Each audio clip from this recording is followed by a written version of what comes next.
2004 সালের 21 August grenade হামলার মামলায় হাইকোর্টের রায়ে বিএনপির ভারপ্রাপ্ত চেয়ারম্যান তারেক রহমান খালাস পেলেও এখনও 4টি মামলায় সাজাপ্রাপ্ত তিনি। তার আইনজীবীদের প্রত্যাশা বাকি মামলাগুলোতেও ন্যায় বিচার পাবেন তিনি। বিএনপির সিনিয়র নেতারা আশা করছেন দ্রুত দেশে ফিরছেন তারেক রহমান। আমিনুল ইসলামের রিপোর্ট। গত 5ই আগস্ট আওয়ামী লীগ সরকারের পতন ও শেখ হাসিনা ভারতে পালিয়ে যাওয়ার পর বিএনপি নেতাকর্মীদের অনেকেই ভেবেছিলেন তারেক রহমান হয়তো দ্রুত দেশে ফিরে আসবেন। বিএনপির আইন বিষয়ক সম্পাদক ও তারেক রহমানের অন্যতম আইনজীবী ব্যারিস্টার কায়সার কামাল বলেন, গণ অভ্যুত্থানের পর সারা দেশের মানুষের এবং রাজনৈতিক কর্মীদের মধ্যে প্রত্যাশা ছিল তারেক রহমানের নামে দায়ের করা মামলার দ্রুত সময়ের মধ্যে প্রত্যাহার করা হবে। তবে তারেক রহমান চান তার বিরুদ্ধে সব মামলা যথাযথ আইনি প্রক্রিয়ার মাধ্যমে মোকাবেলা করা হোক। ফ্যাসিস্ট রেজিমকে পাকাপোক্ত এবং দীর্ঘস্থায়ী করার জন্য, এবং বিচারের নামে ঢালাওভাবে অবিচার হয়েছে।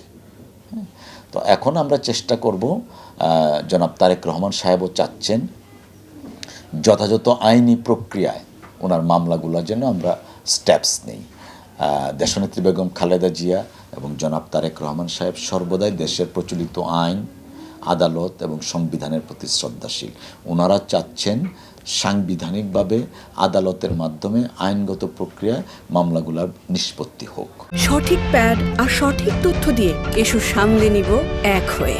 Mona Lisa sanitary napkin. 111-এর সময় তারেক রহমানের বিরুদ্ধে হওয়া 17টি মামলার মধ্যে অরফানেজ ট্রাস্ট দুর্নীতি মামলা এবং সম্পদের তথ্য গোপনের মামলায় সাজা হয়। মোট 5টি মামলায় তারেক রহমানের সাজা হয়েছে। এর মধ্যে গ্রেনেড হামলা মামলায় তিনি খালাস পেয়েছেন। এছাড়া তারেক রহমানের বিরুদ্ধে দেশের বিভিন্ন জায়গায় 70টির বেশি মানহানির মামলা হয়েছে। অস্ত্র মামলার সাথে তার কোনো সম্পৃক্ততা নাই, অথচ তাকে সেই অস্ত্র মামলায় সম্পৃক্ত করেছেন।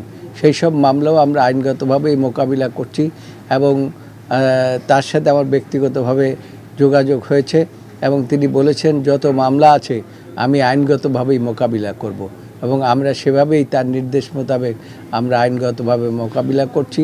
অবৈধ সম্পদ অর্জন ও সম্পদের তথ্য গোপনের অভিযোগে দুদকের মামলায় তারেক রহমানকে 9 বছর ও তার স্ত্রী ডক্টর জোবাইদা রহমানের 3 বছর কারাদণ্ড হয়।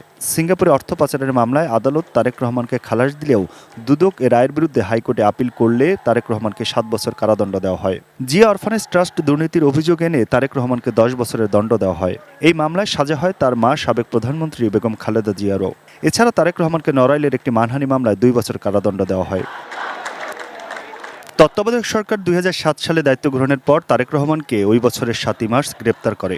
পরের বছর 3 সেপ্টেম্বর মুক্তি পেয়ে লন্ডন চলে যান তিনি। সেখান থেকে দলকে পরিচালনায় গুরুত্বপূর্ণ ভূমিকা রাখেন। বিএনপির ভারপ্রাপ্ত চেয়ারম্যানের এখন দেশে ফিরে আসার অপেক্ষায় বিএনপির লাখো নেতাকর্মী। উনিও চাইলে করার জন্য সেটা প্রক্রিয়া শুরু করার জন্য আবেদন করতে পারতেন, কিন্তু সেটা করছেন না। উনি চাচ্ছেন কোর্টের মাধ্যমে, ডিউ প্রসেস অফ লর মাধ্যমে, আইনের শাসন যে বলতে যেটা আমরা বোঝাই, সেইভাবে মামলাগুলো শেষ করে উনি চলে আসবেন। Aminul Islam, ATN news, Dhaka.